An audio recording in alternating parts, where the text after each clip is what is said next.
আজকে এক জাউরা নিয়ে আলাপ সেরে নেই। জাউরা এবং জাউরা প্রতিষ্ঠান এই সার্কাসে বিজ্ঞাপনটা দেখেন, একটা সাহেব একটু বড় করে দেখে দেন কার বিজ্ঞাপন দিতেছে। আঙ্কারে প্রথম আলো, ডাবর, এই প্রথম আলো, লেট, কালচারাল মাফিয়া, ছায়ানট, সবারই একটাই কৌশল। প্রথমে মাইয়ার মধু ফেলে, তারপরে ওই মধুর আকর্ষণে পড়ার আসে। এই মাইয়া ক্লাস 8 থেকে প্রেম করে, তো এই গল্প শুনাইতেছে, শোনাক, অসুবিধা নাই। কিন্তু ডাবর, এর মধ্যে ডাবর কেন? হ্যাঁ, মতিউর রহমান, ডাবর একেবারে পশ্চাৎ দেখান দেয় দেবো। এই মাইয়া তোমাকে না কইছি না যে ইন্ডিয়ান পণ্য থেকে দূরে থাকবা, কানে কথা যায় না, কুরকুরানি বেশি, কুরকুরানি ওষুধ গুলো আমার কাছে আছে। বাংলাদেশে যদি করে কন্যা খাবার চাও, গণমানুষের বিরুদ্ধে দাঁড়াবে না, দিন একরকম করে থাকবে না। আর এই দেশে প্রথম আলোর ছবিটা আর একবার দেখান তো, যে দোরাই স্বামীর লগে নিকা বসিচ্ছে, চুক্তি করিচ্ছে। এরকম কত চুক্তি যে আছে প্রথম আলোর ইন্ডিয়ার সাথে কে জানে। বাংলাদেশ ধ্বংস করার মিডিয়া কারিগর দুটা, একটা মতিউর রহমান আর একটা ডেলি স্টার, মাহফুজানা। এরাই 111 ঘটায় হাসিনারে আনছে। যেদিন হাসিনা পড়বে সেদিনই প্রথম আলো আর ডেইলি স্টার অফিসে দখল নেওয়া লাগবে, কলে পাশা লাথি দিয়ে সব কটা বাইর করে দিবেন। তারপরে কি করা লাগবে আমি কয়ে দেবো। এই দুইটাই জাউরার জাউরা। এই দেন তো এটা দেন, ঠকাশ করে মেরে দেন। আর ওই যে ভারত বন্ধু পাইলাম কয়টা, আর একটা পাইলাম, তাই না? হ্যাঁ, আগের গুলার সাথে দেখান অপূর্ব, জান্নাতুল পিয়া, মেজাবিন, আব্দুল নূর তুষার আর এ তানজিন তিশা। এখন আমার পুত্র ভাতারা কবে যে মায়াদের বয়কট করলে বাকি থাকবে কে? কেউ তো বাকি থাকবে না, না থাকাই তো উচিত। হ্যাঁ, এই বালগুলোরে দেখা লাগবে কে? না আছে চেহারা, না আছে ফিগার, না জানে অভিনয়। এই যে জান্নাতুল পিয়া, ওর ফিগার তো সরিষার তেলের বোতলের না কান। হ্যাঁ, তো দেখেছেন, ছবি দেখেছে, জায়গা মতো দাঁড়াইছে আর কি। হ্যাঁ, ড্যাডি অফ দ্য নেশনের। হ্যাঁ, তো দেখবাই যখন তখন এই মার্গট রবি দেখবা, গ্যাল গ্যাডেটের দেখবা, স্কারলেট জোহানসনের দেখবা। হ্যাঁ, এইসব জোলরা দেখার দরকার আছে। এখন পুত্র ভাতারা কবে দাদা আপনি কে করে জান্নাতুল পিয়ার ফিগার দেখেছেন? দেখেছি, শুধু দেখি না, ম্যাপেও লিখি। বাংলু সেকুলারেরা ওই যে প্রগতিশীলতা বেছে না, এরা গ্ল্যামার বেছে। প্রগতিশীলতা এদের গ্ল্যামারের, আর এটাই রাজনীতি। যাই হোক, কোটা প্রসঙ্গে আসি। তার চরিত্র এবং তার দেশ শাসনের ধরন বোঝার জন্য এই ঘটনাটা একটা অতি উৎকৃষ্ট উদাহরণ। কাটারানির তো গুণের শেষ নাই। এই ঘটনায় তার কিছু পুরানা গুণ আবার নতুন করে প্রকাশ পাইতেছে। এই কাটারানির কর্তৃত্ববাদী শাসনের কথা গোটা দুনিয়া জানে। হাসিনা 15 বছর শাসন আমলে অনেকবারই তাদের বেকায়দায় পড়তে হয়েছে। জনগণের দাবির মুখে তার অবস্থান পরিবর্তন করতে বাধ্য হয়েছে বেশ কয়েকবার। যেমন নিরাপদ সড়ক আন্দোলনে সড়ক আইনের কিছু সংস্কার হয়েছিল, বেসরকারি বিশ্ববিদ্যালয় থেকে ভ্যাট আদায় বাতিল হয়েছিল, এবং সরকারি চাকরিতে কোটা ব্যবস্থা বাতিল করা হয়েছিল। হ্যাঁ, কিন্তু অবাক করা বিষয় হলো যেগুলো সবগুলাই আবার ধীরে ধীরে ফেরত আসতেছে। আপনি কুত্তার লেজ যদি 100 বছরের চুঙ্গার মধ্যে বইরা রাখেন না, তো তারপরে যখনই ছেড়ে দিবেন আবার দেখবেন পাকা হয়ে গেছে। বিশেষ ট্রাই করে দেখতে পারেন, অবশ্য ট্রাই করার দরকার নাই। লিগের দিকে তাকাইলে এটা বুঝবেন, এই লিগ হইতেছে কুত্তার লেজ। তো এই জন্যই কুত্তার সাথে এদের এত ভাব ভালোবাসা হয়, বুঝছাও? হ্যাঁ, ওই যে পোলাটা দেখেন না, ওই যে হাসিনা পোলা, হ্যাঁ, ও কুত্তা প্রেমী। হ্যাঁ, কুত্তা লিয়ে বসে থাকে, কুত্তাটা কলে সুন্দর আছে। তো যাই হোক, ওই জনগণের আন্দোলনের মুখে এগুলো যেগুলো মেনে নিছে বলে এতদিন আপনারা মনে করছিলেন, তার সবই কিন্তু একের পর একটা এখন ফেরত আসতেছে। আন্দোলনের মুখে কাউয়া কাদের, ওই যে কাউয়া জোরে দেন, আরো জোরে দেন। ওই যে সড়ক আইনে কইছিল না, যে সড়ক আইনে যে কঠিন কঠিন বিধানগুলোর যুক্ত করার ঘোষণা দিছিল না, সেগুলো ইতিমধ্যে শিথিল করা হয়েছে। কিন্তু জানেন, উচ্চ আদালতে ভ্যাট প্রত্যাহারের ঘোষণা বাতিল হয়েছে। সবশেষে কয়েকদিন আগে উচ্চ আদালত সরকারি নিয়োগের ক্ষেত্রে এই মুক্তিযোদ্ধা কোটা বাতিল সংক্রান্ত পরিপত্রে অবৈধ ঘোষণা করছে। মানে হইল হাসিনার তার লেসপেন্সারদের মুখের কথা কোনো দাম নাই, ওর গুয়া দিয়ে রক্ত আর মুখ দিয়ে মিশা কথা না। আপনি শয়তানরে বিশ্বাস করতে পারেন, কিন্তু এদের বিশ্বাস করলে চিরতরে ধরা খেবেন। শয়তানও ওদের গরু মানে, কিন্তু আমরা ঠিকই ওদের জালুমি ধরে ফেলতে পারি। যাই হোক, কোটায় আবার ফিরে আসি। স্বাভাবিকভাবে এই রায়ের পরে সমাজে প্রতিক্রিয়া শুরু হয়েছে। দেশে বিভিন্ন শিক্ষাঙ্গনের প্রতিবাদী মিছিল মিটিং আবার শুরু হইতেছে। তো এবার আসেন একটু আগে ফিরে আসি। অনেকে হয়তো জানেন না কোটা সংস্কার আন্দোলন সম্পর্কে, একটু ফিরে দেখি। আওয়ামী লীগ সরকার ক্ষমতা আসার পরে যে কয়টা গণদাবি তাদেরকে পিছু হটতে বাধ্য করছিল, তার মধ্যে অন্যতম ছিল কোটা বাতিলের দাবিতে আন্দোলন। কিন্তু আন্দোলনটা কোটা বাতিলের দাবিতে করা হয় না, কিন্তু তারা শুরু থেকে চাইছিল কোটা সংস্কার। কোটা বাতিল আর সংস্কার এই দুইটার মধ্যে কিন্তু পার্থক্যটা মনে রাখতে হবে। আন্দোলনের নামই ছিল কোটা সংস্কার আন্দোলন, কিন্তু আন্দোলন যখন সারা দেশে ছড়ায় পড়ে, সরকার অন্য অবস্থান থেকে সরে আসতে বাধ্য হয়। কাটালানি সবকিছুতে ক্রেডিট নেওয়ার অভ্যাস আছে, তাই তখন সে কোটা বাতিলই করে দিয়েছিল। তখন আন্দোলনকারীরা ভাবছিল, আরে বা চাইলাম সংস্কার করে দিল বাতিল, হ্যাঁ, চাইছিলাম পিস্তল দিল কামান। কিন্তু এখন আবার হাইকোর্টের রায়ের মাধ্যমে কোটায় বাতিলকে অবৈধ ঘোষণা করে বহাল রাখার আদেশ দেওয়া হয়েছে। জার্মানিটা দেখেছেন? ফলে কোটা নিয়ে আবার আন্দোলন শুরু হইতেছে। এই বিষয়ে আমরা আজকে বিস্তারিত কথা বলার চেষ্টা করব। আদালতের মাধ্যমে নানা ইসলামীর বাস্তবায়ন এই আমলে প্রায় শিল্পের পর্যায়ে পৌঁছায় গেছে, হাসিনা নিয়ে গেছে। এক একটা হারামি কোর্টকে, হাইকোর্টকে পুরাই মুজিব কোর্ট বানাই ফেলছে। এই দেখেন ডেইলি স্টারের বিশাল প্রগতিশীল তারে আস্তে আস্তে জামিন দিয়ে দিচ্ছে, বুঝছাও? এটা একটা শিশু নির্যাতন। এটা নিয়ে এর আগে একটা ভিডিওতে কথা কইছিলাম, কিন্তু এই যে ভিডিওটা আদালতের ক্রিমিনাল অ্যাক্টিভিটির এইটা একটা নিদর্শন নিয়ে থাকলো, সময় মতো ওদের ধরা হবে। এটা নিয়ে এখন আর বিস্তারিত কইলাম না। যাই হোক, কোটা প্রসঙ্গে বিস্তারিত করার আগে 2018 সালে শুরু হওয়া এই আন্দোলনের পটভূমি আমরা একটু দেখে নিই। কারণ এখনকার অনেক যুবক তরুণ সেই সময় আরো অনেক ছোট ছিল, হয়তো পুরো বিষয়টা একটু উন্নয়নের ঢোল বাজাক না কেন। সীমাহীন বেকারত্বের ফলে তরুণদের মনে ব্যাপক অস্থিরতা, হতাশা আর ক্ষোভ আছে। এর মধ্যেও তারা দেখবেন যে খাইয়া না খাইয়া একটা চাকরির জন্য দিন রাত চেষ্টা করে। ঢাকা বিশ্ববিদ্যালয়ের লাইব্রেরির সামনে যে বিশাল লাইন দেখা যায় না, এটা নিয়ে কিন্তু অনেক ট্রল হয়। কিন্তু একটা চাকরি ছাড়া যার জীবন অন্ধকার, পরিবারের সদস্যদের দায়িত্ব যার কাঁধে, যার প্রেমিকার বিয়ে হয়ে যাবে নিজের ক্যারিয়ার ঠিক না হইলে, তার বাস্তবতা তো আমরা অনেকে বুঝতে পারবো না। একটা দেশে উচ্চ শিক্ষা নিয়ে সবাই জ্ঞান চর্চার দিকে যাবে না। উচ্চ শিক্ষায় চাকরি না, প্রধান হওয়া উচিত যে জ্ঞান। কিন্তু আমাদের দেশে সমাজে কেউ গাছতলায় আর কেউ পাঁচতলায় যাবে, যেটা কি দিয়ে নির্ধারিত হয়? জ্ঞান দিয়ে নির্ধারিত হয় না। এটা ঠিক হয় ধান্দা দিয়া, চাটার ধান্দা, চাটার যোগ্যতা, মামা খালুর দৌড়, এগুলো দিয়ে ঠিক হয়। তাই একটা সাধারণ ছাত্র পড়ার পাঠ চুকায় ফেলার আগেই বিসিএস এর দিকে ঝুঁকে। তাতে ক্ষমতার সুবিধা নেওয়ার চাইতে একটা নিরাপদ জীবন চাওয়ার বাসনায় বেশি থাকে, অন্তত প্রথম দিকে।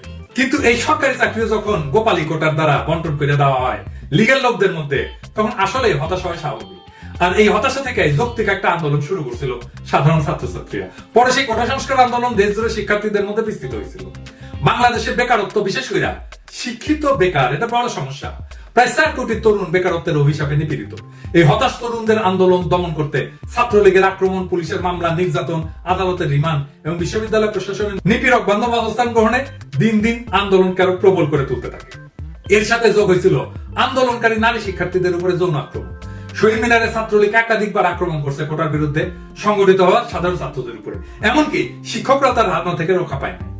যাই হোক, কোটা সংস্কার আন্দোলন বাংলাদেশের সব ধরনের চাকরির ক্ষেত্রে কোটার ভিত্তিতে নিয়োগের যে প্রচলিত ব্যবস্থা, সেইটা সংস্কারের দাবিতে সংগঠিত হয়েছে এবং এটা দ্রুত সারা দেশে ছড়ায় পড়ছিল। 1972 সাল থেকে চালু হওয়া কোটা ব্যবস্থা সংস্কারের দাবিতে চাকরি প্রত্যাশী সাধারণ শিক্ষার্থীদের বাংলাদেশ সাধারণ ছাত্র অধিকার সংরক্ষণ পরিষদের নেতৃত্বে 2018 সালের জানুয়ারি থেকে ধারাবাহিকভাবে বিক্ষোভ এবং মানববন্ধন কর্মসূচি পালন করতে শুরু করে। অবশেষে লাগাতার আন্দোলনে শিক্ষার্থীদের অভূতপূর্ব অংশগ্রহণের ফলে প্রথম এবং দ্বিতীয় শ্রেণীর সরকারি চাকরিতে 46 বছর ধরে চলা কোটা ব্যবস্থা বাতিল ঘোষণা করতে বাধ্য হয় হাসিনা। চাকরিতে কোটা প্রবর্তনের পটভূমি যদি দেখি, তাহলে দেখা যাচ্ছে বাংলাদেশ স্বাধীন হওয়ার পর সর্বপ্রথম 1972 সালে সরকারি চাকরির ক্ষেত্রে কোটা ব্যবস্থা প্রবর্তন করা হয়। সেই সময় মেধা তালিকার 20% বরাদ্দ রেখা 40% জেলা ভিত্তিক, 30% বাংলাদেশের স্বাধীনতা সংগ্রামে অংশগ্রহণকারী মুক্তিযোদ্ধা পরিবারের সদস্যদের জন্য এবং 10% যুদ্ধে ক্ষতিগ্রস্ত নারীদের জন্য বরাদ্দ দেওয়া হয়। ফলে এই মেধার অবমূল্যায়ন শুরু থেকেই ছিল, এটা দেখতে পাওয়া যাচ্ছে। কিন্তু কোটার মাধ্যমে কিভাবে বৈষম্য বাড়ানো হয়েছে পাওয়া যাচ্ছে, তাতে দেখা যাচ্ছে যে নিবন্ধিত মুক্তিযোদ্ধার সংখ্যা 2 থেকে 2.5 লাখ, অর্থাৎ 1000 মানুষের মধ্যে মুক্তিযোদ্ধার সংখ্যা 1.2 জন বা 1.5 জন, যা সমগ্র জনসংখ্যার 0.12 থেকে 0.15%। 0.12% মুক্তিযোদ্ধার জন্য কোটার পরিমাণ 30%, যা হাজারে রূপান্তর করলে দেখা যায় 1000 জনতার মাঝ থেকে 1 থেকে 1.5 বা 1.5 জন মুক্তিযোদ্ধার পরিবারের জন্য কোটার পরিমাণ 300। কিন্তু উল্টা দিকে মুক্তিযোদ্ধা নিয়ে আওয়ামী লীগের প্রচার করা প্রত্যেকটা জিনিস ভুয়া। মুক্তিযোদ্ধা শহীদের সংখ্যা ভুয়া, মুক্তিযোদ্ধার সংখ্যা ভুয়া। এই সংখ্যা তো ভূতের গল্পের রাক্ষসের মতো দিন দিন বাড়ে। এই বিষয়ে আমার বইতে আমার কিন্তু বিস্তারিত লিখছি। যাই হোক, বর্তমানে বাংলাদেশের বিভিন্ন সরকারি চাকরির ক্ষেত্রে 55% বেশি কোটা আছে, যার মধ্যে মুক্তিযোদ্ধা কোটা 30%, জেলা ভিত্তিক কোটা 10%, নারীদের জন্য 10% এবং ক্ষুদ্র নিগোষ্ঠীর জন্য 5%। তবে নিয়ম অনুসারে এই সমস্ত কোটার যোগ্য প্রার্থী না পাওয়া গেলে 1% প্রতিবন্ধীদের জন্য বরাদ্দের বিধান আছে। সংবিধান অনুসারে কোটা কিন্তু অসাংবিধানিক। কিভাবে? কারণ সংবিধানের 19(1), 29(1), 29(2) অনুচ্ছেদ সমূহে চাকরির ক্ষেত্রে সকল নাগরিকের সমান সুযোগের কথা বলা হয়েছে। এই পরিসংখ্যান থেকে সহজে বুঝতে পারা যাচ্ছে যে কোটা সংস্কার আন্দোলন কতটা ন্যায্য ছিল। আর এইটারে চেতনা বিরোধী বইলা সবাইকে জামাত শিবির ট্যাগ দিয়া অকথ্য নির্যাতনের লাইসেন্স দিছিল ছাত্রলীগকে। ডুগডুগি মতিয়া, ওই যে ডুগডুগি শব্দ দেন, হ্যাঁ ও কিন্তু মুজিবের চামড়া দিয়ে ডুগডুগি বাজাইতেছে। এই মতিয়া তাদেরকে রাজাকার বলে ঘোষণা দিয়েছিল। এই আন্দোলন থেকে জন্ম হয়েছে গণ অধিকার পরিষদে, যার নেতা নুরুল হক নুরু। নুরুল হক নুরু হচ্ছে সাবেক ছাত্রলীগ নেতা এবং শেখ হাসিনাকে আম্মা ডেকে তখন বিবিসি একটা সংবাদ করছিল, তাতে প্রশ্ন করা হয়েছিল যারা এই আন্দোলনের মূল সংগঠক তাদের রাজনৈতিক পরিচয় কি। নূর কইছিল যে তাদের অনেকে বিভিন্ন রাজনৈতিক ছাত্র সংগঠনের সঙ্গে জড়িত ছিলেন বা আছেন, কিন্তু আন্দোলনটি সম্পূর্ণই অরাজনৈতিক। এটা বলে অরাজনৈতিক আন্দোলন, এদের রাজনীতি এটাই ওই বুঝে না, ও এখন রাজনীতি করে। কোটা সংস্কার বা কোটা বাতিলের আন্দোলন যে রাজনীতি, সেটা দেশে কইতেছে এটা অরাজনৈতিক। চিন্তা করো, এই কয় যে আমি আগে ছাত্রলীগের সাথে যুক্ত ছিলাম, এখন কোন দলের সঙ্গে নাই, অন্য অনেকে হয়তো অন্য কোনো দলের সঙ্গে থাকতে পারেন, কিন্তু আমাদের আন্দোলন একেবারে অরাজনৈতিক। এর পেছনে কোনো রাজনৈতিক ষড়যন্ত্র নাই। যদি থাকতো তাহলে আমরা অনেক আগে সহিংসতার পথ বেছে নিতে পারতাম, কিন্তু আমরা শুরু থেকে একেবারে শান্তিপূর্ণ উপায়ে আন্দোলন করতেছি। তার মানে রাজনীতি মানে সহিংসতা। ওই কয় তুই তো এখন রাজনীতি করে, তুই কি সহিংসতা করে? তো পরে যখন প্রশ্ন করা হয় তাদের আন্দোলন যদি এতটাই অরাজনৈতিক হবে, তাহলে মিছিলে কেন তারা শেখ মুজিবুর রহমানের ছবি বহন করে? মানে শেখ মুজিব অরাজনৈতিক, কেউ চাও। তখন এই নূর কইছিল যে বঙ্গবন্ধু হচ্ছে বাংলাদেশের স্থপতি, এটা যদি কেউ সামনাসামনি স্বীকার নাও করে, মনে প্রাণে কিন্তু বিশ্বাস করে। তার নেতৃত্বে বাংলাদেশ স্বাধীন হয়েছে, তিনি বৈষম্য মুক্ত সমাজের স্বপ্ন দেখছেন, আমরাও বৈষম্য দূর করার আন্দোলন করছি, সেই জন্যই আমরা তার ছবি নিয়ে মিছিল করেছি। বুঝেন অবস্থা? বৈষম্য মুক্ত মহান নেতার আমলে মানুষ না খেয়ে মরছে। ৭৪-এর দুর্ভিক্ষ কি এমনি হয়েছে? আমরা বানাই কই বাসন্তীর জাল পড়া ছবি কি মিশা? এই বুঝ নিয়ে যে রাজনীতি করে, তাহলে আপনি তারে কি করবেন? ফলে এই আন্দোলন যে সফল হবে না, এটাই স্বাভাবিক। কেন এটা সফল হইতো এটা পরে আবার একটু করার চেষ্টা করুন। ওই সময় নূরের সাথে যোগাযোগের চেষ্টা করছিলাম, কথা বলার চেষ্টা করছিলাম, পাত্তাই দেয় না, কথাই কয় না, এতই রুয়াবো। বিবিসি তখন লিখছিল, আমরা দেখেছি একটি অরাজনৈতিক ইস্যুর আন্দোলনে ছাত্ররা রাজনৈতিক নেতার ছবি নিয়ে মিছিল করছেন। বাংলাদেশের ছাত্র আন্দোলনের ইতিহাসে এমন নদীর সম্ভবত এটাই প্রথম ছিল। শাহবাগে ছাত্রদের বড় বড় মিছিলগুলোতে সরকারি চাকরিতে কোটা ব্যবস্থার সংস্কার দাবি করা হয়েছিল। তাতে অনেকের হাতেই ছিল বাংলাদেশের স্বাধীনতা আন্দোলনের নেতা এবং প্রতিষ্ঠাতা রাষ্ট্রপতি শেখ মুজিবুর রহমানের ছবি। শুধু তাই না, আন্দোলনকারীদের মুখে শোনা যাচ্ছিল জয় বাংলা জয় বঙ্গবন্ধু স্লোগান, যেটি আসলে সচরাচর বাংলাদেশের ক্ষমতাসীন আওয়ামী লীগ এবং তাদের অনুসারী সংগঠনগুলোর সমাবেশে শোনা যায়। যাই হোক, কোটা তো আবার ফিরে আসলো, কিভাবে সেটা দেখি। 2018 সালের 4 অক্টোবর জনপ্রশাসন মন্ত্রণালয় সরকারি দপ্তর, স্বায়ত্তশাসিত আধা স্বায়ত্তশাসিত প্রতিষ্ঠান, বিভিন্ন কর্পোরেশনে চাকরিতে সরাসরি নিয়োগের ক্ষেত্রে সরকারের বিদ্যমান কোটা পদ্ধতি সংশোধন করে পরিপত্র জারি করে। ওই পরিপত্রের বৈধতা চ্যালেঞ্জ করে 2021 সালে রিট করে চাকরি প্রত্যাশী এবং মুক্তিযোদ্ধার সন্তান ওহিদুল ইসলাম সহ 7 জন। আপনাদের হয়তো মনে আছে, কোটা সংস্কার আন্দোলন চলার সময় এই আন্দোলনের বিরুদ্ধে একটা অংশ সক্রিয় হয়ে ওঠে। বেগম মালিক, প্রজন্ম লীগ, মুক্তিযুদ্ধের সন্তানদের বিভিন্ন সংগঠন নানা নাম ধরে কর্মসূচি দিতে থাকে। যাই হোক, আইনজীবী রাজমে মিডিয়াকে বলে যে 2018 সালের পরিপত্র আইনগত কর্তৃত্ব বহির্ভূত এবং বাতিল ঘোষণার ফলে 9ম থেকে 13তম গ্রেডে 30% মুক্তিযোদ্ধা কোটা পুনর্বহাল হয়। এ বিষয়ে আমাদের আসিফ নজরুল ভাই কলাম লিখছেন। তাদের লিখছেন যে বাংলাদেশের সংবিধানের অন্যতম মূলনীতি হচ্ছে সাম্য, সুযোগের সমতা এবং বৈষম্যহীনতা।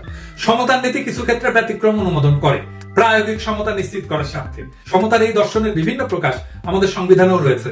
যেমন সংবিধানের 29 অনুচ্ছেদে বলা আছে, নাগরিকদের যে কোনো অনগ্রসর অংশ যাতে সরকারি চাকরিতে উপযুক্ত প্রতিনিধিত্ব লাভ করতে পারে সেজন্য বিশেষ বিধান প্রণয়ন করা যাবে। এই বিধান বলে নাগরিকদের অনগ্রসর অংশের জন্য সরকারি চাকরিতে কোটার বিধান করা অসাংবিধানিক হবে না। কোটা বিষয়ে সমাজের তীব্র অসন্তোষ শুরু হয়। কারা এই অনগ্রসর শ্রেণী, এর উপযুক্ত প্রতিনিধিত্ব মানে কি, এইসব প্রশ্ন। কোটা নিয়ে অতীত ও বিদ্যমান এই বিতর্ক মূলত মুক্তিযোদ্ধাদের, এমনকি তাদের সন্তান নাতি নাতনিদের জন্য কোটার বিধান কেন্দ্রিক। মুক্তিযোদ্ধারা কি সমাজের অনগ্রসর অংশ?